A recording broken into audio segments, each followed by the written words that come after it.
You're listening to Where You Live with Gene Sullivan. Welcome back. I'm Gene Sullivan. I'm broadcasting from the True North Painting Studios. We're going to be talking again about this article, a survey in Great Britain about people who do not like most of the people that they have to deal with on a day-by-day basis, their neighbors in their neighborhood.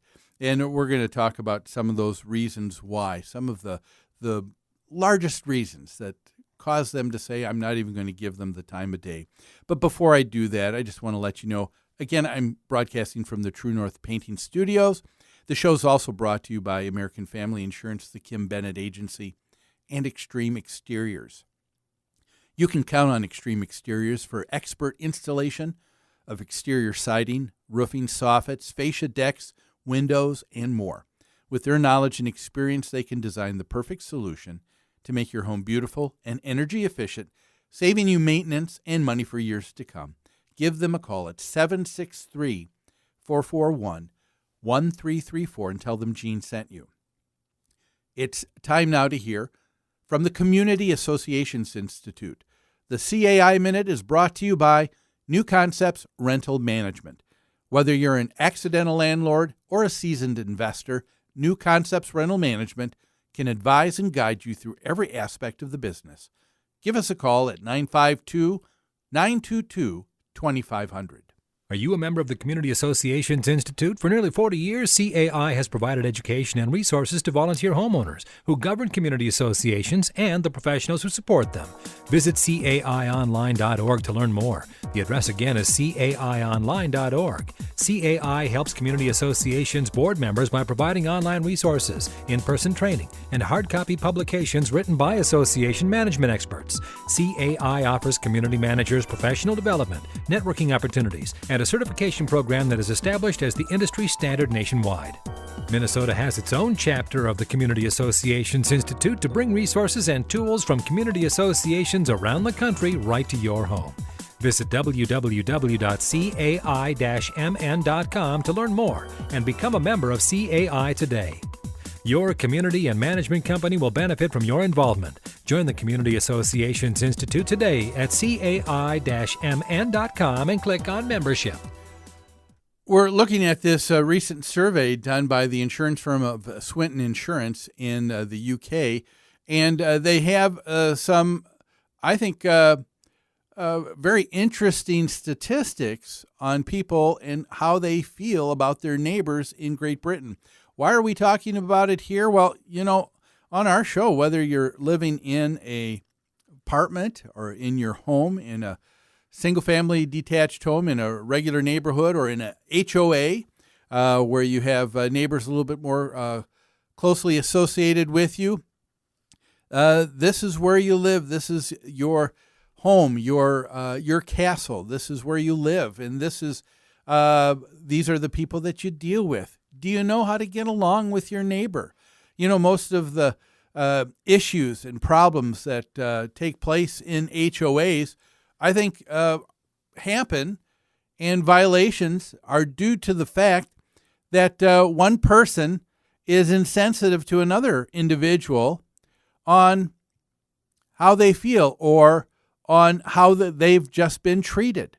A lot of the issues that we're dealing with in the news today, when we deal with HUD issues and discrimination, sometimes aren't even really discrimination, but someone who mistook a look, misunderstood what was said, or an action that was taken, and they go about it the wrong way. Is that what we're doing? Do we do that here in our society as well?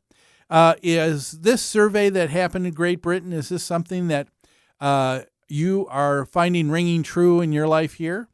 What were some of those things? Remember, we talked about 60%, over one half said, we don't get along with at least one neighbor. And, of course, most of those said they described the feud as over a big issue. Some admitted that it was petty, but most said it was a big issue, and the feud's been going on for well over 4 years. There are some people that will say, 1 out of 10 in this survey said, I don't like just the look of my neighbor. Really? Is that, you don't like how they look to you? And so that same 1 out of 10 will simply give a frosty look. Maybe they're a tip. They're untidy. Yes, their neighbor is a tip. That's right. They're untidy. And those were some of the big things we talked about. Some things are a nuisance. If you're blocking a driveway, if dogs are barking all the time. What were some of the things that were big issues? Another issue here was you can hear them swearing. Here's another one. They are always rowing. No, I took out the American-British dictionary, and apparently rowing is very public displays of affection. And so there's that couple rowing once again. And so I guess I guess people don't take it in a more private place, but that's one of the big issues that they have with their neighbors. Here's another one. They said their cats do their business in my garden. Number 9 is their children do their business in my garden. No, I'm just kidding. They said their children are loud when they're outside. Here's number 10. I just can't be bothered to speak with them. They light bonfires. Here's one. Their trees are blocking my light. Now, remember, the survey said, majority of the people said they have been feuding with their neighbor for well over 4 years, and most of them thought that the issues weren't petty, but were big issues. Are these big issues? Well, is that really one to be concerned with? A neighbor has branches that are blocking light from coming into my yard. How about this one? The neighbors, they are always showing off. Here's one, number 17. Their children always peer over the fence. Is this something to draw a line? Is this a reason to say, you know what, I'm not going to have anything to do with you at all? And these are the things that people are finding so annoying that they have to have a feud with their neighbors. I want to address this one where they say that I just don't like the look of them. People tend to be showing off. One of the things that I remember my dad always telling me is he said, never be shy about saying hello. He said, most people that you take a look at and they appear to be stuck up or they appear to be aloof really aren't aloof or stuck up. These are people who feel shy and awkward just like you. They just don't know how to show it. And I can't tell you how many times I've remembered that over the years and found that to be true. That most of the people you think that are, just a little bit aloof, they aren't aloof at all. These are people who are just afraid of saying hello. And one of the axioms that we talk about on this show over and over again, if you're going to live in a condo, in a townhome, in an apartment building, is remember, it's always much harder to be mad at a neighbor the more you know about them. I've had one neighbor who seemed a little bit aloof, only to find out that within the last year or two, he had lost the life of an adult son. And I think most of you would probably agree. Once you know and understand that, you can understand there's probably a lot of hurt there. I mean, what parent, all parents believe that they're going to go before their children. You never expect your children to go before you.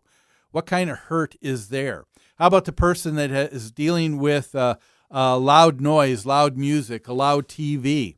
Could it be that the person is almost deaf and hard of hearing? And maybe when you know and understand that, you give a little bit more slack with an individual. So I guess what I'm saying is the more you know about someone, the harder it is to stay mad or to be mad at them in the first place. And I think that's one of the things that I've found true in the 28 years of property management.